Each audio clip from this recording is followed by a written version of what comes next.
So, after the second round of crossover items have been introduced, and right before the holidays and probably not too long before the new Castlevania update, I wanted to take a look at the weapons that Update 32 brought to the table. Now, I'll be honest, I haven't been playing too much Dead Cells recently, but after having some time to digest what these weapons have brought, I thought I'd chime in with my own opinions on them. Now, as always, my tier lists are subjective. What I say that doesn't work for me doesn't mean that it's also not going to work for you. I encourage everyone to be free thinkers and judge these weapons based on your experience as well. I am not trying to tell you how to have fun. That being said, this tier list is from a 5BC perspective, and it assumes that these items are not glitched in any way or in their legendary forms.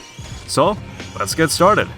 Starting off very strong, the baseball bat swings its way to possibly one of the strongest weapons released. It's almost not fair to compare it to other weapons, and I can almost say with certainty that it's going to be nerfed in the next patch. Grappling hook, phaser, wolf trap, poise axe all give reliable ways to root. Its blazing fast attack speed and access to so many root and stun options in both brutality and survival places it at the highest spot of S tier. I don't think it's unreasonable to say that it's the strongest weapon in the game right now. Enjoy this monstrous beatstick of a weapon while you can. Whoever designed this was probably high on crack. This may come as a surprise, but I actually don't know how to rate the diverse deck. There's so many playstyles that by running it in a single run, it can't really showcase its full potential. This is probably the strangest item that has been introduced to the game. It's colorless by default, and there's 4 abilities grouped up in one skill. Barricade gives bonus health, gives even more if you manage to parry.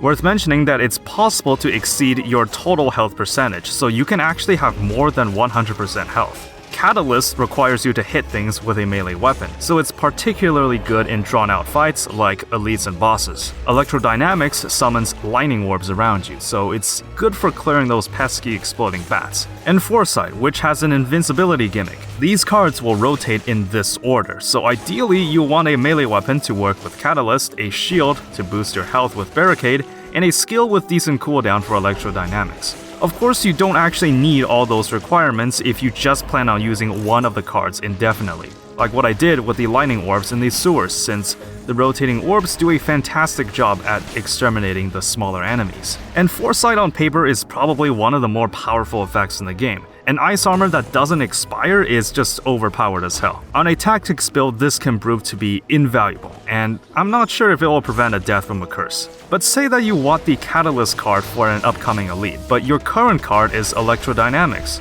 Well, you're gonna have to cycle through the next 3 cards to get the card that you want, and it's not very time efficient for 5BC. That's really the only downside I see, but other than that, there's just so many scenarios for me to cover, so try it out for yourself and you just might find a use for it that I haven't discovered.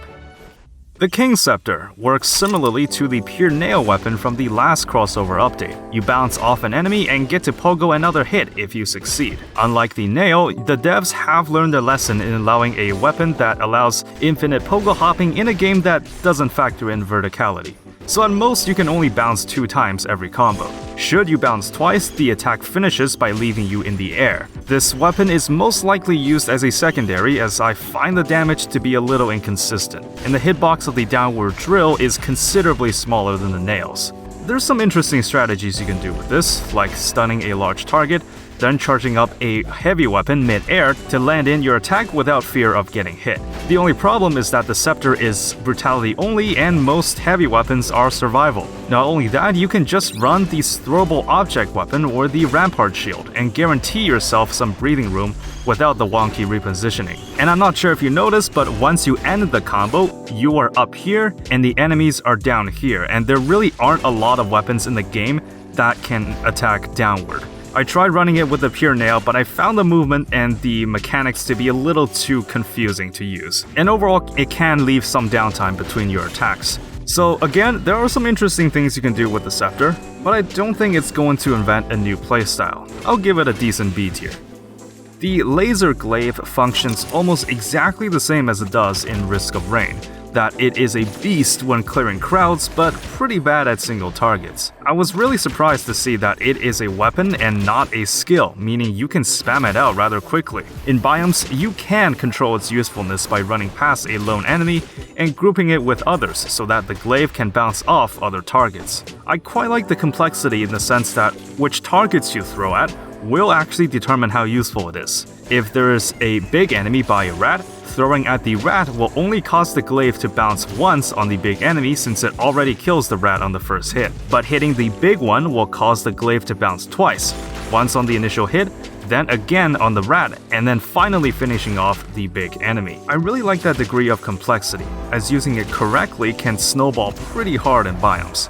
The only issue is the usefulness goes down the drain during bosses. The single target damage is pretty miserable. So the only boss that realistically is weak to the glaive is the giant. Now you might be wondering, what about the servants? There's 3 of them, right? Well, during my run and some testing later on, I found out that the servants rarely stay in one place, and rarely will they be grouped up together. Due to the frantic nature of the fight, trying to get the glaive to bounce is honestly a waste of time, and I would just rather switch to another support weapon stashed away in the backpack. Overall, the complexity is nice, really makes you think when to use it, so I'll give it an A tier. The Starfury is comparable to the Queen's Rapier, in that its damage is delayed after an initial melee hit. Although there's only one attack animation, I overall found it to be pretty easy to use. Plus, the large hitbox goes a long way when clearing flying enemies. The damage is a bit on the lower side on the melee swing, but the falling stars make up for it. Unless I'm understanding it incorrectly, the description reads that falling stars will try to hit a separate enemy first, and if there are none, then it will hit the enemy that you're currently fighting.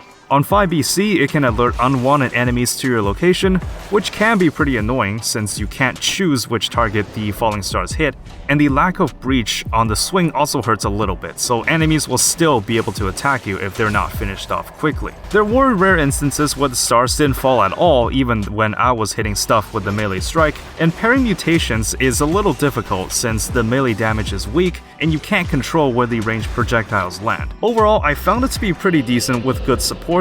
And you know what's synonymous with decent? A B tier. Finally, the Throwable Object brings a niche stun support option into the game.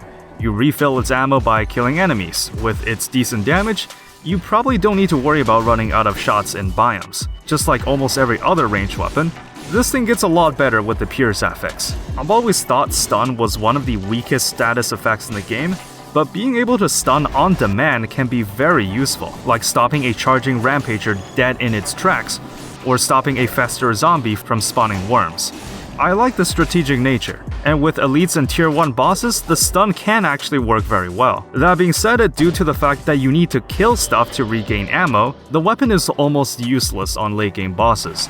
If you can't regain any ammo, the Throwable Object is basically a bricked item. Just like the Laser Glaive, I recommend stashing a backup support weapon in your backpack when dealing with the endgame. But even then, I think the Throwable Object is a very welcome addition to the roster. Having strong single target stun opens up some new options when playing survival, so I'll give it A tier to end it off.